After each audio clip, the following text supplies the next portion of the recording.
Whoever said this World Cup was boring, show yourself now. The last couple of days, we've had a timeout, and then we had Glenn Maxwell with, I believe, the greatest one-day innings of all time. Watched it all last night up until 4:30 in the morning, but it did not matter at all watching that. It was something out of this world, something you'd see in the movies, something quite remarkable. Charbel here, happy Australia fan, mostly happy. I'll explain why as we review that Afghanistan game alongside India fan, my co-host Nash. Nash, talk to me, man. How's things? Well, interesting. As I was saying earlier, I It's one slept word. I slept after Maxwell got 100 and then woke up to the madness of Maxwell. Um, I'm in Melbourne here, and three things, Melburnians woke up to three things this morning. First was the Optus network outage. Oh yeah, that's Second everywhere. was Yeah. second was entire Melbourne train network was shut down because of that. And Oh third one wow. was Maxwell. I mean, it was absolutely insane. Some of the shots he played. Maxwell broke the internet. That's what Oh, happened. He he broke he the literally internet. broke the internet. And some of the shots he Step played, aside. Step aside, Kim K. Yeah. oh, just it was absolutely outrageous. It is one Mm. of the best cricket innings, ODI Test T20. It is one of the best cricket innings, if not the best, that I have ever seen. I have witnessed. Mm. Mm.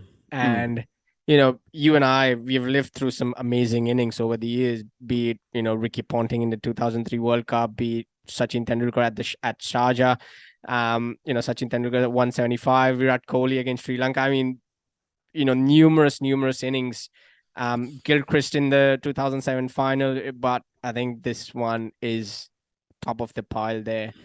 Uh, some of the shots he played, I was watching the highlights this morning and I just couldn't say a word. I'm like, how is this humanly possible to place Yeah. such shots with he was cramping, he had pain in his leg. Um, I don't know what Mm. was going through his mind, but I think having Pat Cummins at the other end certainly, gave him a relaxed, calm partner at the other end. Mm. And Mm. it was more of a case where Maxwell was just being Maxwell. That's the literally the only way he knows to play how to play cricket, whether it's test, whether it's one day, any format, he will play the same. And yesterday, just it paid off. It paid off big time. Yes, he was. You could say he was dropped a couple of times. The LBW decision went against Afghanistan after the review, but to play that innings in such a high pressure game, it's Mm. absolutely brilliant. You said Glenn Maxwell being Glenn Maxwell, but that's even outrageous for his standards. There was one shot that sticks in my mind was that reverse scoop over Oh, fine leg without moving his feet or anything. It's all power in the arms and the wrist and the core. Quite incredible. Quite incredible. He scored that second 100 of his basically with no legs. yeah. He's just, it's like he was stuck in concrete, just swinging the bat.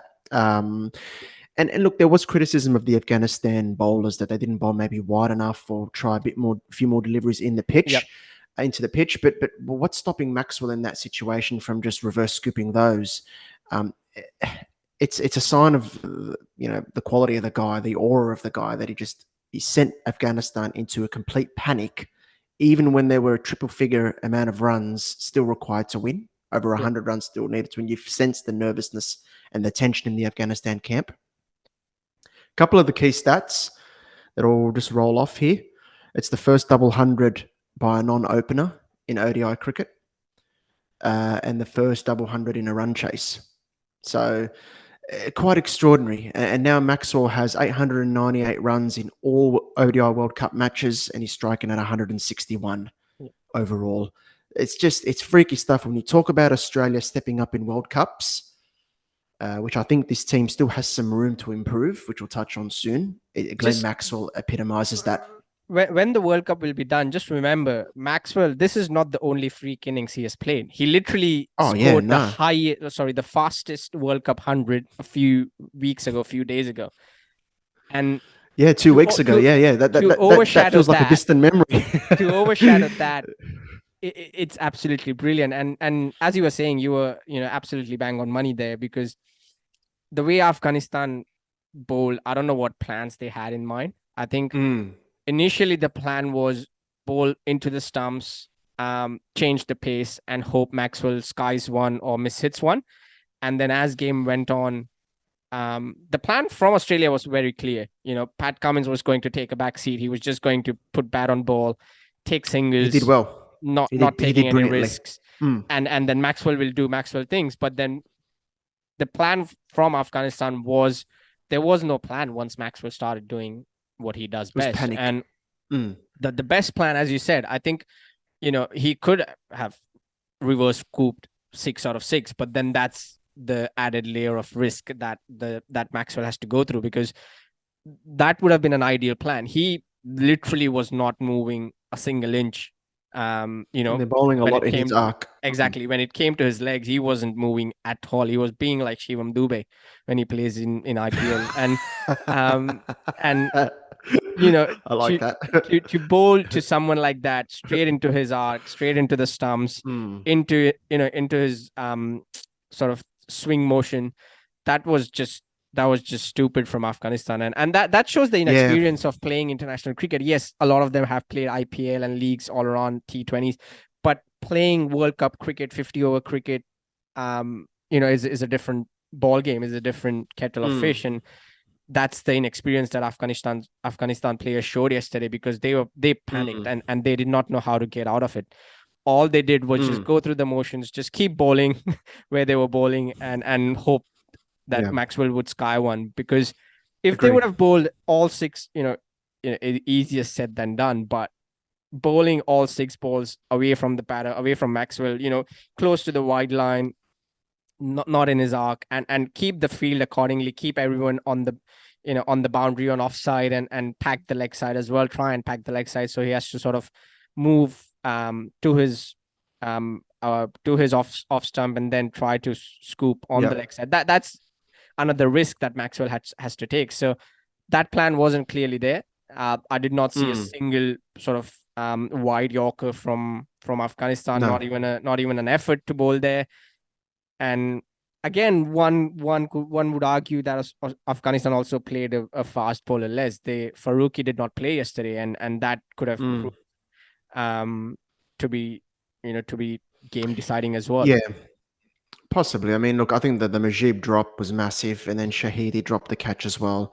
But still, for Maxwell, look, I agree with you on the points around Afghanistan. They didn't even look. Maxwell did play some incredible shots through the offside as well, but I don't think Afghanistan persisted long enough there, and force him to make the pace when he can't move and wide away from him. So you're right. But still, the ability to execute as well as he did that stroke play. Oh, absolutely. There was one he reverse swept as well. He got bat on it, and it was heading for the middle stump. I think it was Omarzai he was bowling. Yeah. And Maxwell reverse swept and got it between keeper and short third with incredible precision. This guy's he can't take a step, let alone walk. So it's like this is why for me I look at the circumstances around the innings, the position Australia were in, and what Maxwell went through. To me, I haven't seen an innings like that in ODI cricket. I think it's the best. I know there's incredible knocks over the years. You talk about your Tendulkars and your Viv Richards and your Kohlis and these guys. But a double 100 in the situation Australia were in, facing a very heavy defeat, but mind you, that could have put our semi-final qualification hopes under serious threat, because Afghanistan are going to get the big boost and we're going to cop the hammering right there. Mate, we still needed 200 runs to win when we were 7 down. So, I mean, to me, it's the best. I literally tweeted a few days ago an old pick of Australia and Bickle against New Zealand, 98 for 7, and this is what peak Australia looked like. And yesterday, exact same position. It's just brilliant how World Cups and Australia go hand in hand so well together. And mind you, I personally believe Australia absolutely did not deserve to win yesterday. We were second best for the majority of the game. No question. Of the game. I mean, at one stage when when Australia was 91 for 7, Australia had 0.46% win probability, and that is just incredible. And That's what I talk about, the best of all time. That's the reason yeah, why. and And then you couple that with the cramp that he was going through. yeah, He could barely walk. And when he fell over, and I think he had like full body cramp or whatever, he couldn't get up. I thought, surely he can't go on here. Maybe bring in Zampa, try sort out Maxwell off the field, and then try bring him back on. But then you have the risk of losing your momentum completely and your rhythm when you go off and come back on. yep. But thankfully, he was able to go on and continue. Yeah, And I it's mean, out of this world.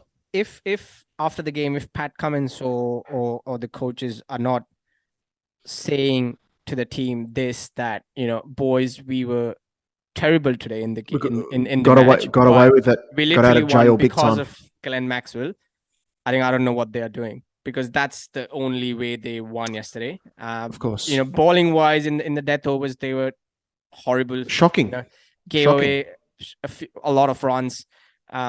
Credit to Afghanistan batters as well. And Rashid Khan talking about lack of planning. Sorry to disrupt you, but you talk about lack of planning with Afghanistan bowlers. It was the same with the Aussies. Yep. There wasn't a clear plan to anything really, Yep. and the execution was non-existent. And when I think it's absolutely right. We've got the glory of the Glenn Maxwell innings and a magnificent win. But if you want to win this World Cup or give it a shake, you're going to have to be 10, 20 times better than what we were yesterday. Yep. That's the reality, Absolutely. mate. That's the reality. And even with batting, yeah, for sure. Josh Inglis, that shot was horrible. First ball, are we playing away from the body? Marnus running between the wickets was horrible. Marcus Stoinis, absolutely Warner's reckless. shot as well. Warner's shot was reckless. Yep. It was just recklessness and panic everywhere. Literally Glenn Maxwell and the rest yesterday. That's it. It was 201 out of 293 in the end. Insane. Just insane, mate. You don't see that every day. It was, yeah. It's like crazy. I mean, the more we see that innings over the years, in the coming years, the more we'll realize the enormity of it. The more we'll realize the ridiculousness of it, and it's absolutely, it's definitely in the top 5 best innings of cricket, of ODI cricket, and I think it's, if there was someone who could pull this off, it was Maxwell. Let's just put it that way. If there was someone who could pull this off from 98 for 7, it was either Michael Bevan back in his day, or it was Glenn Maxwell. Yeah. Oh, mate, it's just unreal. Bevan did it with patience and class. You're like MS Dhoni. Bevan was the master, and he was Glenn Maxwell is the butcher here. I think it's the butcher. There's no mastery or anything like that. It's just pure brute force. Yep. Quite incredible. And yeah, look, it is 6 straight wins, but there are still some glaring holes, and I think we need to acknowledge those. I talk about Australia's bowling up front. We're not penetrative enough with the new ball up front. I know there's at the Wankhede, the ball moves more under lights, but even when Australia bowled second under lights throughout this World Cup, we haven't quite moved the ball as much as I thought we may. And also as well yesterday, the propensity for us to lose wickets quickly. Yep. It's a big problem, and I think this is why fans of opposition teams are scared of Australia, because they've got these match winners throughout the team. But I think it's time for us now, and the hope is that the guys can come together as a team and deliver a big performance in the knockouts, because you can't rely on an individual performance against, India or South Africa or things like that. You get into a position of 91 for 7 chasing against India, forget it. Same with South Africa. I'm looking at Mitchell Starc now. His form is a big worry for me. If he can come good, then we're a good chance of doing something. But as long as he's bowling the way he is, I think we're going to struggle. Do you think to win it? I mean, to win the World Cup. Yeah, we won 6 straight. Yeah, and do you think with one game to go, and Australia do know who they are playing in the semi-final? I'd rest Maxwell for sure for that. And do you think that gives them an edge? Obviously, South Africa in the same boat as well. But where I'm coming from is because things could get really spicy for the other 3 teams now: New Zealand, Pakistan, and Afghanistan. I think if New Zealand lose to Sri Lanka and Pakistan lose to England, it's game on. It's absolutely game on. Then that Afghanistan South Africa game becomes a virtual knockout for Afghanistan, and It it's does. going to be really It does. interesting. And whoever said It this does. World Cup is boring, I hope you are just tearing that Eating paper words. off and eating that paper, Just and it's getting just a really big belly from all the words you're eating. last 5 games to go, and we still don't know the last semi-finalists. So Look, that's how interesting this it's World Cup been has been. exciting, and this is why I love the ODI format, because it just gives you that longer amount of time for the game to progress and for these battles to happen in a game. T20 is magnificent, don't get me wrong, but it's a bit too short in the sense you don't get quite those same battles that you get over a longer period in the ODI format. And it's come down to this. New Zealand will be hoping that the weather holds up in Bengaluru tomorrow. That looks to be a bit iffy, what I'm hearing. Afghanistan, if they bat first against South Africa, they could certainly give them problems. That is not an easy game for the Proteas. And I expect Pakistan to beat England. The difficult thing is going to be India still don't know where they are playing the semi-final, because obviously if it's India versus Pakistan, it can't happen in Mumbai. Not played Ahmedabad. No, I think it'll be in Eden Gardens. If it's India versus Eden Pakistan, Gardens, you're right. Yes, and then if it's yes, India versus you're right. New Zealand, it will be in Mumbai. However, both those places, India has to bat first. There is no second guessing yourself. India has to bat first, put on a target, and then let the bowlers do what they are doing. And with South Africa, Australia as well, Australia know what they have to do. They just have to set a target for South Africa, and the bowlers will do the rest, or South African batters will do the rest. I think it's going to be really interesting. Yeah, it'd be interesting to see what Australia do in the Bangladesh game. I'd definitely rest Maxwell. We're Wednesday now, and the game's on Saturday, and the guy was cramping up like crazy. Give him a rest. Get him ready for the for the semi-final. And then India will be, I think, you expect them to beat Netherlands. They'll be 9 out of 9 heading into the semi-finals. You getting nervous or what? 9 out of 9 heading into the semi-final. I am. That's the knockout game. I am getting nervous, and that's what I hate about this format and love about this format. It's tough. It's tough. It's like one day you're there, the next day you're not. But then it's also like this quick death if it happens. So it's not. I don't know how India fans will recover from it if you don't go on and win this. I think, to be honest, most of the sensible fans, who are just you'd be devastated. Genuine cricket fans. I would be. I think we have enjoyed this World Cup for what it has been. Oh, yeah. I think it's been unreal. And if India was to go and lose in the semi-final or the final, I think it won't change the fact the way Indian team has played throughout this World Cup. And I think it's been really. They've been unbelievable. They've been unbelievable. Some unbelievable cricket from them, and their net run rate. They've got a higher net run rate than England have points. So, if you had that as a prediction before the tournament by this time, please tell me tonight's lotto numbers. That'd be great. Thank you. Absolutely. You. It's going to be an interesting last few games, group games of the World Cup, and I think definitely. And that Australia South Africa semi-final, man, they've got the wood over us in one-day cricket lately. I think it's going to be. But if we bat first and get runs on the board, exactly. I think that's all Australia needs to do. That's it.